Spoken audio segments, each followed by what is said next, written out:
Bien, rebonjour à toutes et à tous. J'espère que vous avez pu prendre un peu le temps pour le break du midi. Et on va reprendre donc cet après-midi. Vous avez eu ce matin la connaissance des ateliers. Donc, nous allons nous traiter dans cet atelier de la question du séchage artificiel et du traitement NIMP15. Et en fait, faire un peu un état des lieux des pratiques, mais surtout aussi des axes de recherche et puis des éléments de contexte.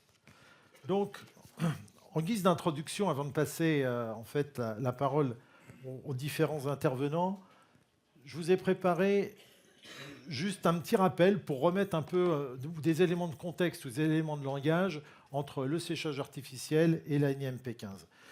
Aujourd'hui, vous savez que la NIMP15 ou ISPM 15 en anglais, c'est devenu le passeport indispensable pour l'export. Alors comment ça s'est passé? En fait, si on fait juste un petit historique, une rétrospective, bon, on a tous, je dirais, depuis maintenant plus d'une vingtaine d'années, que la mondialisation a eu des effets, et pas toujours que des effets bénéfiques, et notamment avec l'intensification des échanges au niveau des emballages et des palettes, eh bien, ces emballages ont été identifiés comme des sources potentielles de transport de parasites et d'organismes nuisibles aux végétaux. Donc ça, c'était un constat. Et face à ce constat, en fait, eh bien, il y a eu aujourd'hui dans le monde beaucoup de cas de contamination, notamment via le nématode du pin, et des forêts et des cultures ont été largement affectées, notamment au Japon, en Chine, au Canada, par rapport à ces ravageurs qui étaient contenus dans les emballages en bois.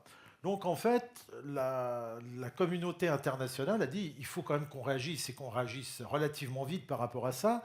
D'abord pour détruire au départ tous ces organismes nuisibles et se mettre dans une solution sanitaire qui soit effectivement beaucoup plus favorable et éviter d'introduire dans les pays importateurs eh bien, des larves d'insectes qui pourraient ensuite se redévelopper dans les pays qui utilisent effectivement ces emballages. Donc c'était une nécessité de limiter le risque de contamination et de dire en amont, eh bien, on fait un traitement curatif de stérilisation. Alors qu'est-ce qui s'est passé? C'est que, vous voyez, ça remonte déjà, on est en 2023, le vote de l'ANIMP15 remonte à mars 2002, donc ça fait quand même déjà un bail que ça a été mis en place, et ça a connu une application officielle à partir d'août 2003, donc il y a maintenant 20 ans. Alors, je dirais juste pour mémoire, parce que c'est là qu'on va se recentrer, vous allez voir que la palette est effectivement pleinement concernée par rapport à ça. En fait, dans le texte officiel, il y a le listing des produits qui sont directement concernés par cette NIMP15, et on voit qu'on a les sièges, mais on a aussi effectivement les palettes, les caisses, tous les bois de calage qu'on utilise dans les caisses, les tourets, les plateaux de chargement, les plages d'emballage. Et derrière, forcément, quand on définit des produits, on définit aussi tout de suite des activités. Et les activités qui ont été concernées, les fabricants de palettes, les réparateurs, les fournisseurs de bois, les prestataires de services, mais également les gens qui font des prestations de séchage. A l'inverse, on a des produits qui, aujourd'hui, n'ont pas ces contraintes parce que les process de fabrication inclut tout de suite un process de traitement et de chauffage qui fait qu'ils ne peuvent pas contenir, a priori, de larves d'insectes. C'est les contreplaqués, les panneaux de particules, l'OSB et notamment aussi les dés en bois moulé qui, aujourd'hui, sont en dehors de la réglementation. Donc, ce traitement curatif de stérilisation, pardon, j'ai été plus vite que la musique. Le domaine d'application et d'obligation de résultat qui a été défini et qui aujourd'hui reste la base, c'est que pour toutes les palettes qui sont expédiées de France vers les pays qui exigent la NIMP15, parce que les pays importateurs peuvent exiger ou ne pas exiger l'application de la NIMP15, et pour toutes les importations vers la CEE, aujourd'hui, il y a besoin de réaliser ce traitement thermique qui est obligatoire et qui est défini, vous l'avez entendu maintes fois, par cette température de 56 degrés au cœur du bois pendant une durée minimale de 30 minutes, ce qu'on appelle aujourd'hui facilement dans le langage courant le 56-30. Alors, aujourd'hui, au niveau de l'intracommunautaire, bien évidemment, d'un pays à un autre, si par exemple on veut aller de la France à l'Allemagne, on n'est pas soumis à traiter effectivement les palettes. À l'inverse, le Portugal, ayant eu pas mal de foyers d'infestation de nématodes du pin, lui n'est pas exempté et tout ce qui sort du Portugal doit être effectivement traité par rapport à ce risque. Alors, ensuite, si la norme est la même, je dirais, l'obligation de résultat, on a en fait dans chaque pays un texte qu'on appelle, nous en France, programme de conformité à l'ANIMP 15 des emballages destinés à l'exportation. Et c'est ce programme qui, effectivement, définit le contexte dans lequel les entreprises qui sont concernées doivent apporter les preuves de réalisation et les preuves tangibles de ce traitement. Alors, je vous ai mis quelque chose ici qui me paraît important. C'est que lorsque, dès le démarrage en 2004, tout de suite, les entreprises françaises, fabricants, reconditionneurs, prestataires, eh bien, il y en avait 700 qui adhéraient à ce programme de conformité. Aujourd'hui, si vous allez sur le site du ministère de l'Agriculture et de la DGAL, vous voyez qu'il y a 1350 entreprises qui aujourd'hui sont agréées NIMP 15. Donc c'est considérable. Ce que je voulais dire juste en guise d'introduction sur ce sujet-là, c'est que la profession a quand même fait preuve d'une forte réactivité et de gros efforts en termes d'équipement, aussi bien les fabricants de matériel qui ont su proposer aux industriels du matériel en un temps donné et surtout des équipements très réactifs pour ne pas se mettre dans une situation de blocage. Et ça a été quand même un événement important pour la filière que de répondre en ordre de marche, effectivement. Et on peut qualifier, je dirais, ces équipements et cette mise en place au niveau de la France comme une véritable success story.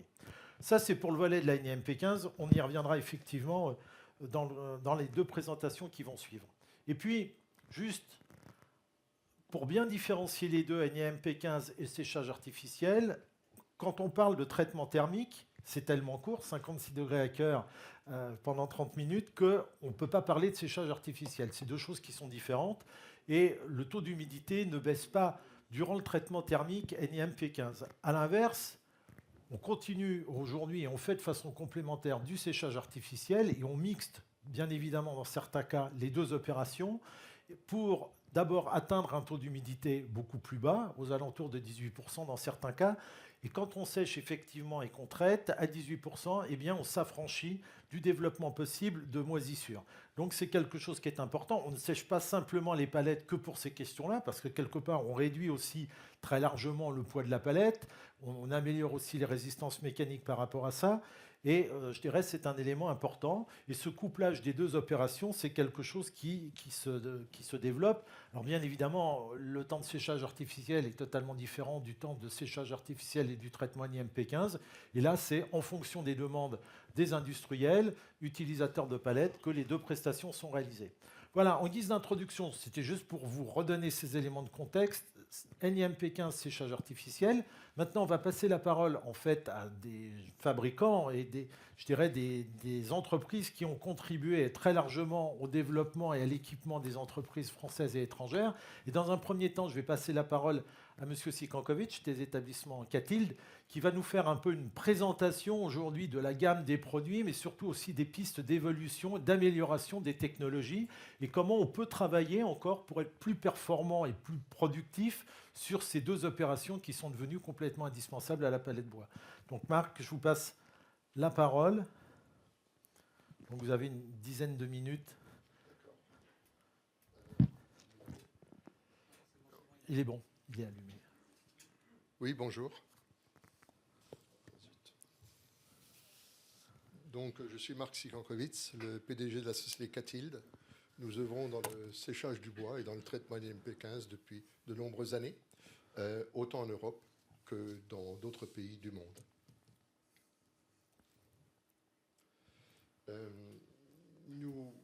Un séchoir est avant tout et un engin de traitement NIMP 15. Elles sont avant tout énergivores. On ne peut pas chauffer sans énergie. Et c'est le premier point qu'on va aborder. Donc, l'énergie dans l'industrie, elle est disponible sous diverses formes.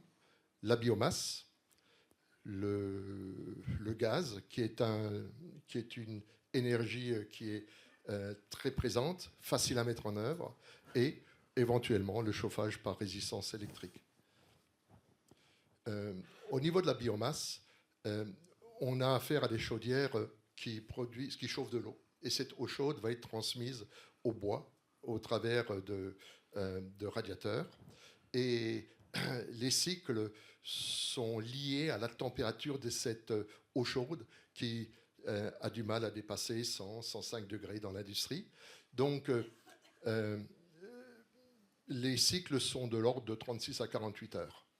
C'est relativement long et c'est aussi une des sources de consommation d'énergie supplémentaire. Les séchoirs et des fours à eau chaude consomment à peu près 1,4 kWh par litre d'eau évaporée. Le chauffage direct au gaz est une installation plus simple à mettre en œuvre et les températures plus élevées sont facilement disponibles. On a besoin de cette température pour raccourcir la durée des cycles et c'est la durée de ces cycles relativement courte qui permet d'économiser une grande partie de cette énergie. On est aux environs de 0,95 kWh par litre d'eau évaporée dans ce type de machine. Entre un séchoir et un four de traitement, dans un four de traitement, pour traiter le bois, on va consommer à peu près l'équivalent du tiers de l'énergie qu'on utilise nécessaire au séchage du bois pour amener les palettes aux environs de 20 à 25%.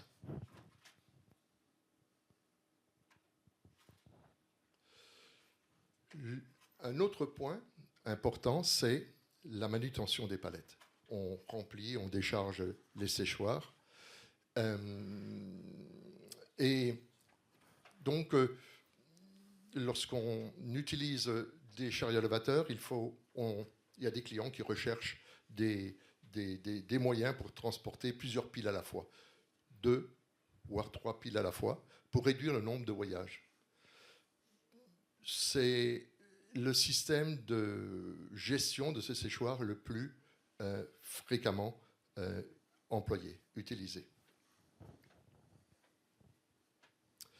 Certains proposent de charger les séchoirs avec 2 piles en hauteur, 2 piles standards.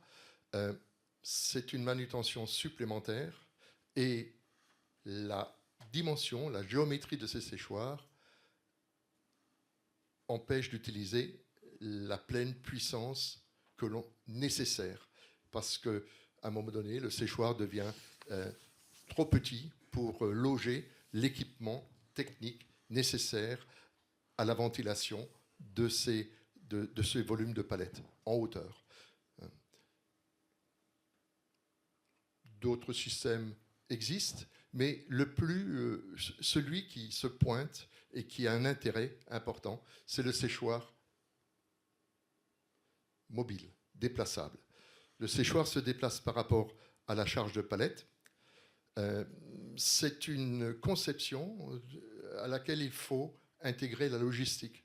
L'entreposage des palettes, ça permet de redémarrer un autre cycle de séchage ou de traitement sans la présence d'un conducteur de chariot élévateur. Les palettes sont préparées d'avance, le séchoir chapeaute le lot de palettes et 15 minutes après, le cycle redémarre.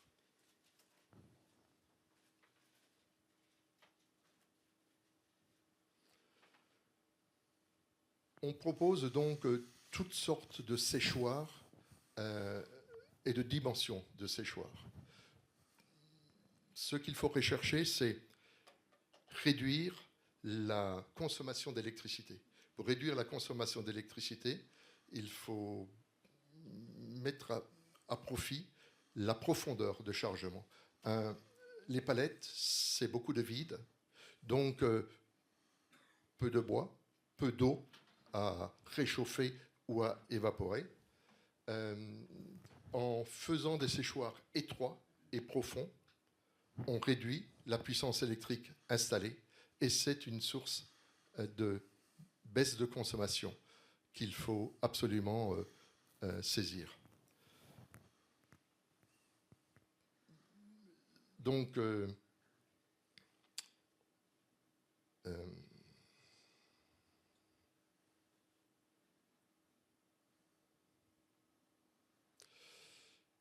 lorsqu'on atteint des séchoirs avec des volumes importants, qui dépassent 1200 palettes,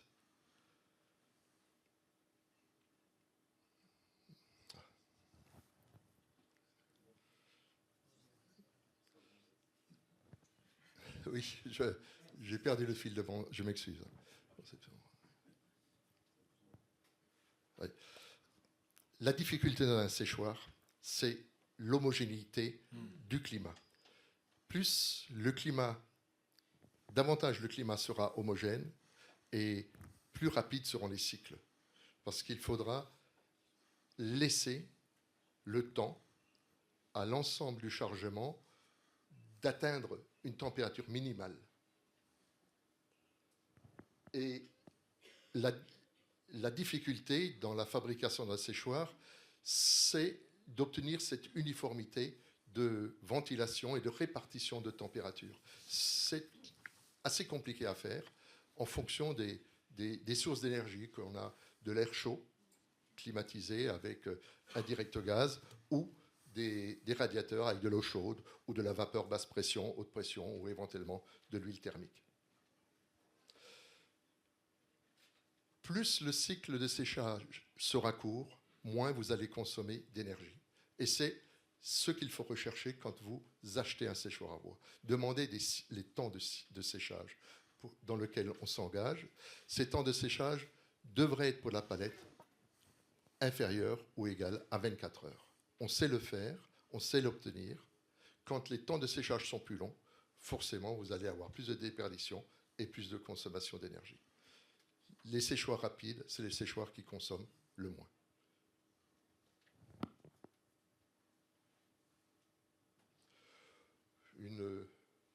Des chiffres qui indiquent ce prix de revient. Les traitements durent 4 à 8 heures en fonction des débits et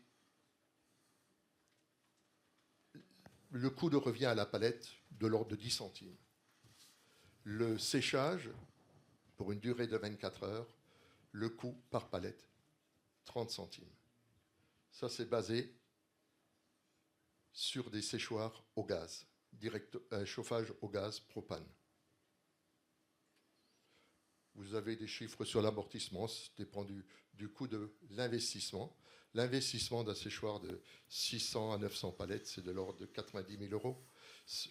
Au-delà, ça part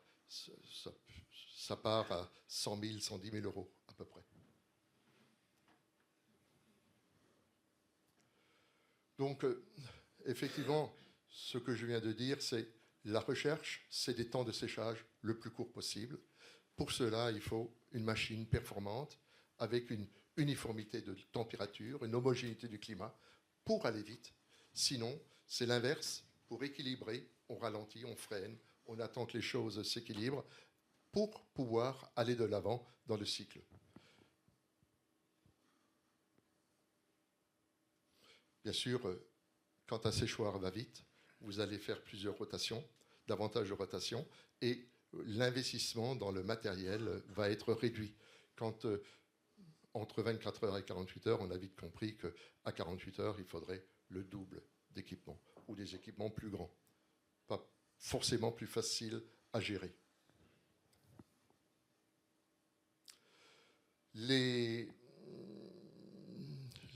L'évolution de nos produits se fait d'installation en installation avec l'utilisation des dernières technologies au niveau des capteurs, au niveau des équipements, des moteurs à haute efficacité, basse consommation.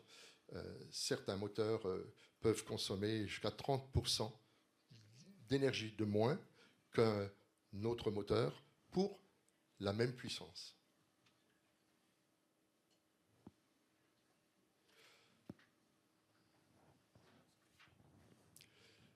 La régulation avec une intelligence intégrée, on travaille dessus depuis de nombreuses années.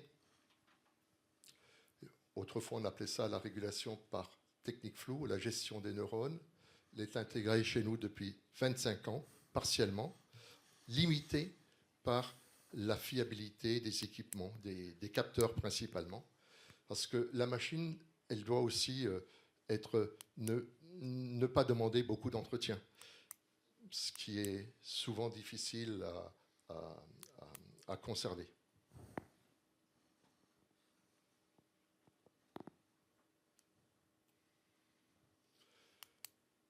Nous avons maintenant des systèmes de régulation qui communiquent avec l'opérateur, le responsable de séchage.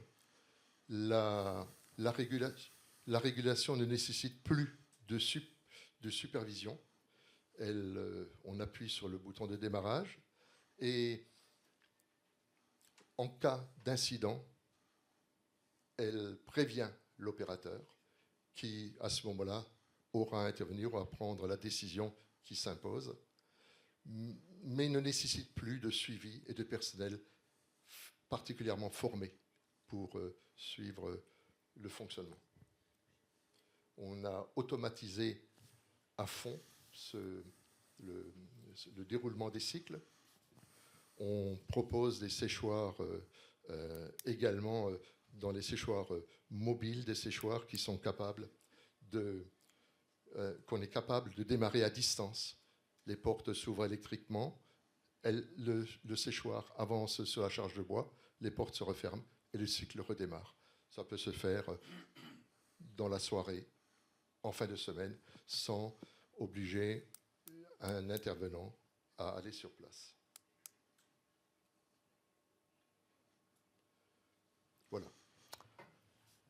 Ok, merci Monsieur Sikankovic. Je pense que c'était intéressant d'avoir, je dirais, cette présentation de l'état actuel, un peu des technologies, des matériels et des pistes de, je dirais, de développement aujourd'hui au quotidien. On voit que sécher et traiter NiMP15, c'est quand même pas si simple que ça. Alors on dit souvent que sécher des palettes ou les traiter, c'est plus simple que de sécher du bois pour la menuiserie, certes. Pour autant, il y a d'autres contraintes qu'il faut gérer et intégrer. Je crois que vous nous les avez présentées. Merci pour cette présentation. Et puis ce que je vous propose, c'est qu'on fera ensuite, à la fin de la présentation des trois intervenants, du temps pour les questions-réponses, pour regarder un petit peu ce qu'il en est. Alors, on a eu cette vision du marché et des technologies existantes. Maintenant, l'exercice, c'est Futuropalette 2023. Donc, il faut aussi qu'on fasse un peu de prospective et qu'on se place, je dirais, dans des technologies nouvelles, intéressantes. Et donc, j'appelle M. Serge Tastavin qui va nous présenter... Tastavin, pardon, c'est vrai que j'ai oublié. Tastavin, excusez-moi. Qui va nous présenter... Vous avez tout ce qu'il faut là-bas. En fait, une nouvelle technologie, en tout cas une technologie fort intéressante qui est reconnue par la FAO et qui concerne effectivement le traitement NiMP15 par micro-ondes. En fait, cette technologie, aujourd'hui, elle est ancrée au niveau du programme. Maintenant, il faut effectivement la mettre au point. Donc, on va voir effectivement où nous en sommes. Et la dernière étape, ce sera de se dire, eh bien, il faut qu'il y ait une reconnaissance peut-être à terme par la DGAL de cette technologie pour qu'elle puisse être développée en France ou en Europe. Je vous passe la parole. Bonjour à toutes et puis à tous. Excusez-moi pour mon accent, mais je ne peux pas le perdre. Donc, je vais me présenter. Vous avez remarqué que je suis un petit peu âgé, mais bon, c'est pas grave. Donc, j'ai eu le trophée INPI en 2000 pour pas mal de réalisations. Divers prix EDF, notamment pour le développement des infrarouges courts et des micro-ondes, bien sûr, des hyperfréquences, on dira. J'ai une trentaine de brevets en tant qu'inventeur, de nombreuses innovations au niveau international, dans l'agroalimentaire, le textile, l'agriculture, la chimie, c'est pas mal. Et on a comme clients Renault Poulenc, Philips, Danone, etc. On met en avant surtout la qualité, la décarbonation. Voilà. Hop, on va un peu plus loin. Donc, chaque palette dans nos solutions va être auscultée et on va prendre l'humidité, la température de chaque point et on va en continu amener la puissance qu'il faut pour homogénéiser l'ensemble et monter à des températures de 56-60 degrés. Et si on sèche du bois, on mettra plus ou moins. Donc ça, c'est un type de tunnel, puisqu'on travaille en continu. Vous avez à l'entrée des capteurs de température, d'humidité. Donc des capteurs d'humidité, on en a développé avec des capteurs d'humidité micro-ondes qui permettent de voir l'humidité moyenne sur un produit. des capteurs de couleur aussi, peut-être pas pour les palettes, mais dans d'autres domaines, on a besoin de conserver la couleur. Ensuite, quand on rentre dans le tunnel, on a robotisé le positionnement des générateurs. De cette façon, on va, suivant la palette et suivant là où il faut enlever le plus d'humidité, on va déplacer de façon automatique les générateurs, mais aussi on contrôle en permanence donc l'humidité et les températures. Donc, sur un ensemble comme ça, donc c'est un ensemble qui nous permet, sur les 2 premiers modules, d'homogénéiser, et après, on va monter à 60 degrés pour le traitement NiMP15. À la sortie, on fait un contrôle pour voir si on est bon. Et voilà, la palette, donc on peut y faire un marquage aussi dessus, puisque vous avez parlé de marquage. On y fait un marquage laser, ça ne bougera plus. Ou on peut mettre d'autres solutions pour donner la carte d'identité du produit. Donc on a étudié ça pour Pivoto, je pense que vous connaissez, pour chez eux avoir un code qui leur permet de stocker et d'aller chercher les produits là où ils sont. Voilà, donc contrôle continu, humidité, température, ajustement de puissance permanent et ajustement de position des générateurs.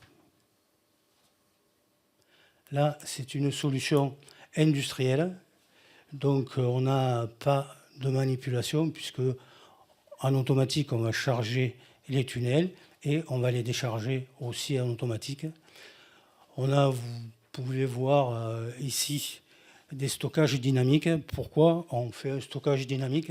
Parce que comme je vais rentrer dans les détails quand même des solutions hyperfréquences, mais comme on monte en pression dans le produit, on va sécher, faire sortir des liquides sans énergie. Bon, si vous avez des questions, je pourrais vous expliquer comment ça fonctionne. Et donc, on va sécher sans mettre d'énergie par ces 2 stockages dynamiques que vous avez là. Si je vais trop vite, vous me le dites. Si je vais pas assez aussi. Non.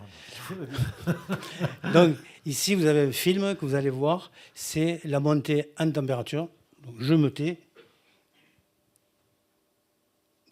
Ça, c'est une montée en température continue dans un tunnel. Comme on dit chez moi, on n'y voit pas grand-chose. Je ne vous dirai pas en patois, mais bon. On n'y voit pas grand-chose. Donc, vous avez la palette ici qui avance. Voilà. Et on contrôle par une caméra infrarouge, on contrôle l'évolution de la température. Vous l'avez ici, l'évolution de la température.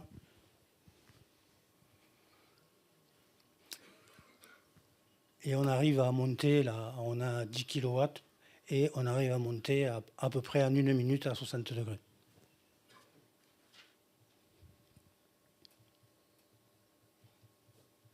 Donc ça, c'est en temps réel.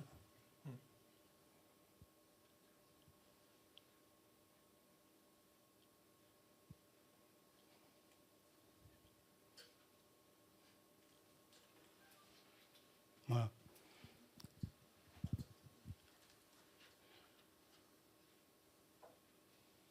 Donc pour ça, c'est fini. Et on a breveté les solutions pour la montée en température, pour le traitement NiMP15, mais aussi pour le séchage. Ah oui. Parce que le séchage, donc comme on est monté en température, qu'on a commencé à enlever des liquides à l'intérieur, des liquides qu'on peut récupérer aussi, puisqu'on a un brevet là-dessus. Donc on continue en continuant à enlever les liquides et on peut récupérer, on a breveté la solution de récupérer les exudats, mais en même temps les gouttelettes en suspension au travers de solutions de refroidissement de l'air. Voilà. Donc on ne perd pas d'énergie puisque on a monté pour les normes NiMP15 et puis on continue, on fait le séchage. Voilà. Alors, juste, moi, je vais tout de suite poser une question. C'est qu'en fait, aujourd'hui, par rapport au développement de cette technologie, quelles sont encore les étapes qu'il y aurait à franchir pour se dire, est-ce que c'est dans 2 ans, dans 3 ans, demain, qu'on pourrait imaginer qu'un procédé comme celui que vous nous présentez pourrait être reconnu au niveau effectivement de la DGAL, puisque la grosse préoccupation, c'est de se dire, est-ce que malgré tous les capteurs, on a l'assurance que tous les points de la palette sont effectivement portés à Donc, température. justement, on contrôle tous les points de C'est la ça. palette. Tous les points de la palette sont contrôlés, les dés, les planches qui forment la palette, dessus, dessous. Tout est contrôlé. On travaille avec notre ami Clément du FCBA et on attend l'agrément du ministère de l'Agriculture et de l'ANSES qui sont dessus depuis... bon, il y a eu le Covid qui a fait perdre du temps, mais bon, pour le traitement INP15, pour le séchage, donc on peut le faire Ça, sans c'est tout problème, simple, ouais. ça c'est tout simple, mais pour le traitement INP15, donc on attend. Et on travaille dessus avec le ministre, on a envoyé des lettres au ministre de l'Agriculture, on fait bon, on essaie de bouger un peu parce qu'il ne bouge pas à notre temps, Oui, vous avez remarqué. il y a le temps court et il y a le temps long, et Voilà. effectivement, Et on l'a eux, connu bon, pour le voilà. 56 degrés à Et donc, cœur. Dès qu'on nous donne l'accord, ben on y va. D'accord. Voilà. Bon. Techniquement, on sait où on va. Donc Clément on a fait beaucoup de tests et on sait où on va. Voilà. Alors, en tout cas, je pense qu'il y a des besoins. Hein. Les industriels dans la salle pourront effectivement le dire, mais je crois que on voit bien en tout cas qu'il y a des systèmes effectivement Ouais. traditionnels. Aujourd'hui, M. Sikonkovic l'a dit, Ouais, bien il sûr. faut aussi travailler sur l'énergie, Ah ben, sur l'énergie, la productivité. Aujourd'hui, on voit bien que la palette, de toute façon, a besoin de quantité phénoménale. Il faut aller Ouais. vite. Donc on va vite là pour le séchage. On sait que on peut sécher une palette en moins de 10 minutes. Donc vous avez parlé de rapidité, c'est vraiment rapide. Et même on peut aller plus vite. Et c'est suivant le type de bois. On ne va pas les faire éclater, quoi. Parce que comme Bien on sûr. monte en pression, il ne faut Aussi pas de les la faire qualité éclater. derrière. Voilà. Donc nous on a la solution qui nous permet aussi de ne pas déformer. On ne déforme pas. Donc quand on fait le séchage, donc ça c'est le travail qu'on fait avec Pivoto, quand on fait le séchage, on ne déforme pas, ce qui fait qu'eux peuvent ne plus ou raboter moins, quoi. Ce qui fait qu'on garde un peu de bois dans nos forêts. Et il faut savoir aussi que quand on fait un séchage au traitement NP15, on n'amène pas de l'énergie à l'air ni à la structure, c'est que le produit qui reçoit l'énergie. Voilà. Très bien. En tout cas, merci. Je pense que on suivra tous avec intérêt l'évolution de la technologie, et tout ce qu'on peut souhaiter, c'est qu'il y ait une issue effectivement favorable par rapport à toutes ces expérimentations et ce projet. Maintenant, je vais appeler Clément Lostis. Ah, pardon. On prend les questions tout de suite. Excusez-moi, André.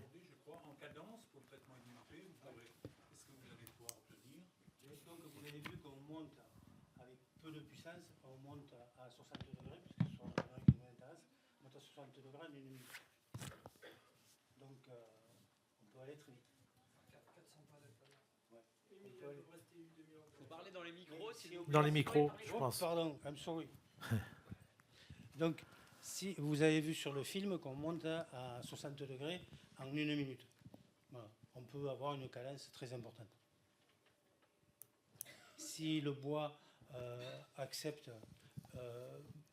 la pression, on peut aller plus vite.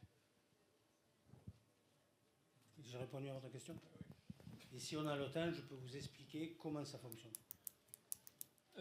Vous disiez qu'il fallait 10 minutes pour le séchage, mais le traitement INP15, il faut quand même rester une demi-heure dans le four, à degrés. Si on monte à 60 degrés, oui, pardon. C'est une toute petite différence, qui est quand même majeure entre le traitement micro-ondes NIMP15 et le traitement à chaleur convective, on va dire classique. C'est qu'en micro-ondes, c'est 60 degrés pendant 60 secondes. Du fait de l'apport énergétique qui est différent, en fait, qui va directement à cœur. Ouais. Est-ce qu'il y a d'autres questions sur cette partie ou cette technologie? On verra s'il nous reste un petit peu de temps après la présentation de Clément. Non. Bon, merci beaucoup en tout cas. Merci à vous. Donc maintenant, on va passer la parole à Clément Lostis, qui va, je dirais, nous parler des travaux réalisés au sein de l'Institut technologique FCBA, d'une façon générale, parce qu'avoir du matériel, c'est bien. Le piloter, le gérer, l'optimiser, c'est encore mieux. Donc là, il y a aussi besoin de compétences, de savoir-faire et d'apport. Et puis derrière, il y a aussi des projets autres complémentaires, notamment sur le solaire, qui sont aussi intéressants à enregistrer parce qu'on peut toujours aussi tirer des conclusions qui peuvent bénéficier à d'autres technologies. Je passe la parole à Merci. Clément. Bonjour à tous, donc, je suis Clément Lostis, je suis ingénieur de recherche à FCBA sur la thématique du séchage du bois. Donc, sur un certain nombre de constats qu'on peut faire, notamment par rapport au séchage, c'est qu'on a connu, on en a parlé, hein, des crises, des perturbations des marchés, notamment au niveau ressources et au niveau ressources énergétiques, ce qui est un point central au niveau du séchage. Hein, ça a été déjà rappelé tout à l'heure. Un des postes de coût principaux pour le séchage, c'est la consommation énergétique généralement, qui peut être thermique, mais également électrique. Donc ça va avoir un fort impact sur le séchage. On a cet aspect-là, on a l'aspect aussi cahier des charges au niveau de la qualité. Donc en ce qui concerne les palettes, notamment, je voulais mettre l'accent sur les problématiques de développement fongique qui peuvent apparaître, en tout cas qui nous reviennent assez fréquemment. Et puis les problématiques aussi, alors là on n'est plus sur du séchage effectivement, on est sur du NIMP15, donc on ne veut plus enlever de l'humidité du bois, mais juste, entre guillemets, chauffer donc pour éliminer des organismes nuisibles. Donc là aussi, il y a des enjeux qui sont importants par rapport à ça. Alors nos actions vont être à différents niveaux, un niveau plus prospectif en termes de R&D notamment, pour mettre en place des solutions pour répondre aux enjeux actuels, mais aussi de demain.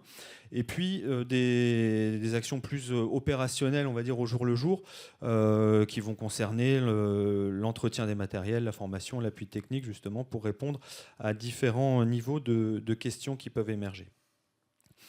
Alors en termes d'actions R&D qu'on va mener, elles peuvent être assez diverses. Il y a déjà les caractérisations du comportement des différentes essences au séchage, parce qu'il y a une variabilité forte de ce point de vue-là. Donc c'est des travaux qui sont anciens, mais qui peuvent continuer en fonction de l'évolution de la ressource notamment. Donc voir les impacts des différents cycles en fonction des essences sur les durées, l'homogénéité, etc., les défauts, donc la qualité d'un point de vue général.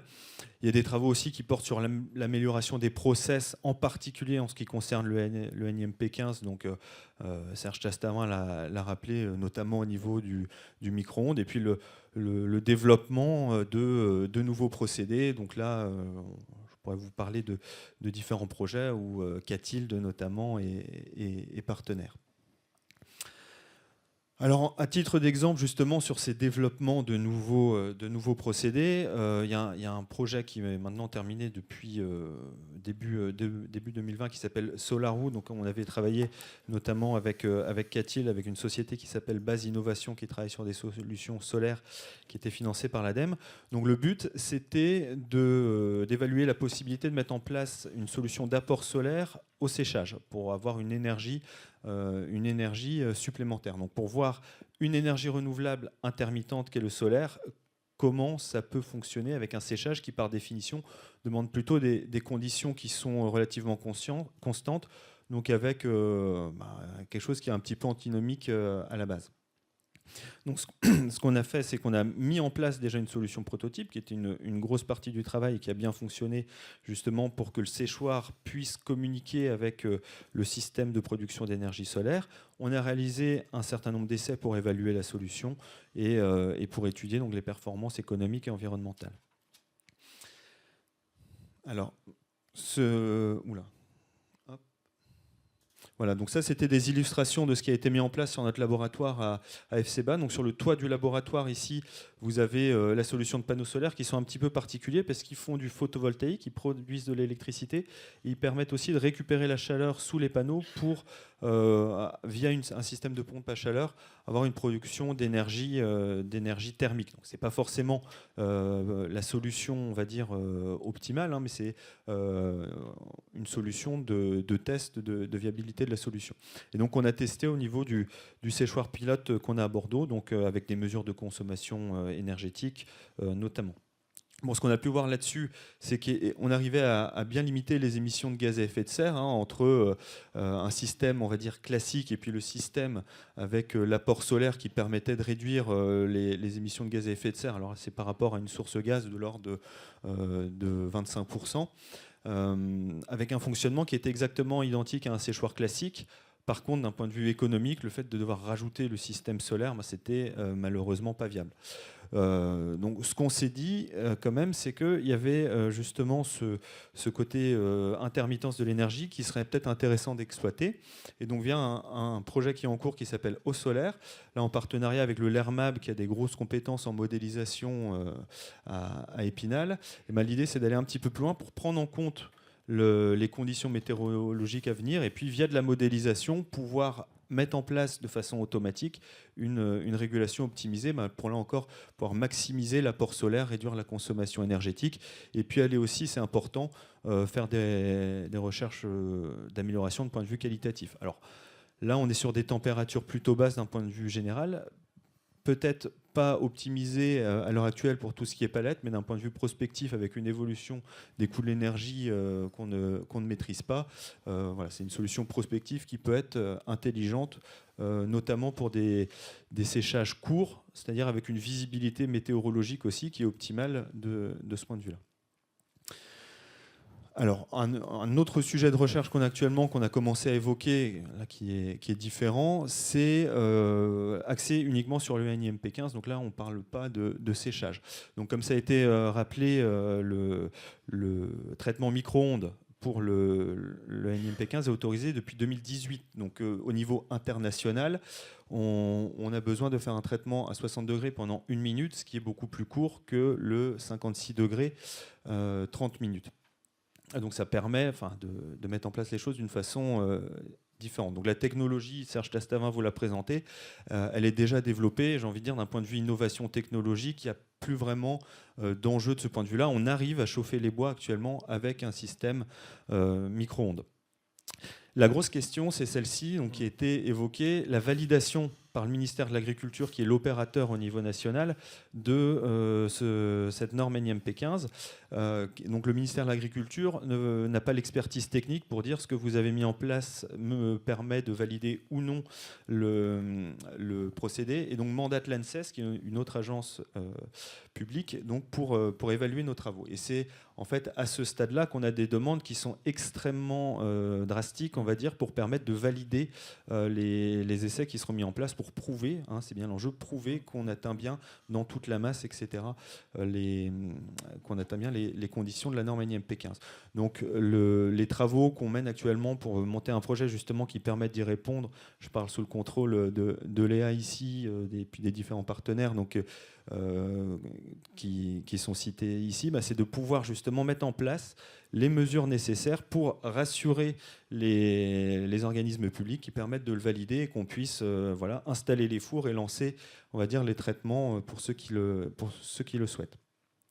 Et puis sur le séchage, alors là, c'est un petit peu plus complexe selon moi le séchage, dans la mesure où on n'a pas que à chauffer, mais il faut évacuer l'eau du bois en respectant les aspects qualité de ce point de vue-là. Donc il y a quand même des enjeux à vérifier de ce point de vue. Ça, c'est un des exemples. Donc, notamment, effectivement, on a sur une palette, par définition, des bois de dimension variable. Ça, c'est une difficulté d'un point de vue séchage et traitement NIMP15. Donc il faut qu'on arrive à prouver qu'au cœur des dés, on ait la même température qu'à la surface des différentes planches, sachant qu'en micro-ondes, on n'est plus du tout sur du chauffage convectif. Donc on a potentiellement une température supérieure au cœur du matériau. Et ça, pour le prouver d'un point de vue expérimental et le suivre, ça demande un certain nombre de caractérisations. Alors ça, c'était sur les aspects R&D, on va dire, prospectifs. Restent quand même des aspects qui sont très importants, selon moi, à l'heure actuelle, en l'état des équipements. Donc l'utilisation d'un équipement adapté, la réglementation mentionne ce qui est possible de faire ou pas, avec un certain flou, c'est vrai, mais il y a quand même des éléments qui sont obligatoires. Je pense à l'étalonnage des sondes qu'il faut faire de façon aussi sérieuse que possible. Si vous avez 3 ou 4 degrés d'erreur sur votre sonde et que vous êtes au plus juste sur le traitement, le risque, c'est qu'il y ait des organismes, donc des bestioles, qui survivent au traitement, et ça peut poser de gros soucis. Je pense aussi que l'aspect formation, il est très important, justement pour permettre d'identifier les enjeux par rapport à ces traitements-là et pour pouvoir les mettre en place du mieux possible. Alors sur le séchage, là c'était sur le NIMP15 bien évidemment. Sur le séchage, là on va retrouver un petit peu les mêmes enjeux avec, j'insiste sur les compétences internes, la formation qui permettent de mettre en place après l'ensemble des éléments en lien avec la thématique. L'entretien aussi il est très important. Je reviens sur les valeurs qui sont données par les capteurs notamment qui permettent de garantir un séchage de qualité. On peut mettre les meilleures tables de séchage du monde. Si on a un équipement qui est défaillant, on va dire, qui n'est pas entretenu correctement, le résultat ne sera jamais satisfaisant, ça c'est une évidence. Et puis après, voilà les méthodes qui, une fois les points précédents validés, permettent d'avoir des séchages qui vont être optimisés. Optimisés d'un point de vue qualité. La qualité, c'est relatif évidemment en fonction des produits qu'on va produire, mais et puis in fine, du coup, d'un point de vue rentabilité de l'opération. Merci beaucoup Clément par rapport à cette présentation qui est à mon avis tout à fait complémentaire aux deux précédentes. On a quelques minutes quand même pour des questions dans la salle si vous voulez. Ouais, on va vous apporter un micro. Il y a une ou deux questions. Merci beaucoup pour la présentation. Est-ce qu'une palette qui a été traitée NIMP15 peut à nouveau être contaminée ? Alors ça c'est une question qui nous est effectivement souvent posée. Alors une palette traitée NIMP15, on va considérer qu'elle a vécu un petit peu et que même si c'était une palette juste traitée et qui n'était pas sèche initialement, elle a fini par sécher. Les organismes, généralement les insectes qui vont infester les palettes sur le bois sec ne vont pas être les mêmes que sur le bois humide. Donc le risque, il est, à mon sens, quand même assez limité, mais il y a quand même des travaux en cours justement pour valider ces éléments-là. Alors c'est plutôt mes collègues biologistes qui sont en tête de pont là-dessus, donc je ne vais pas aller plus loin là-dessus.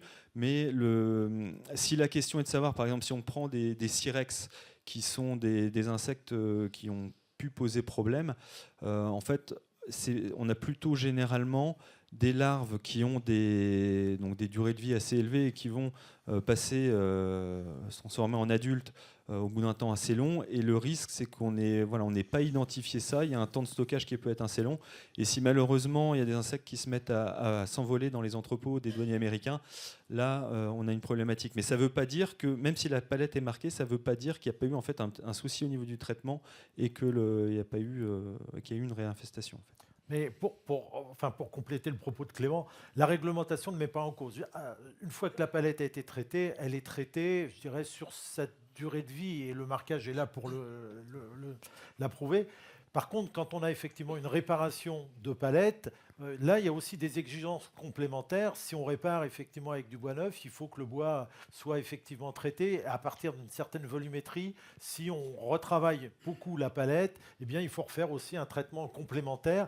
Et donc, voilà.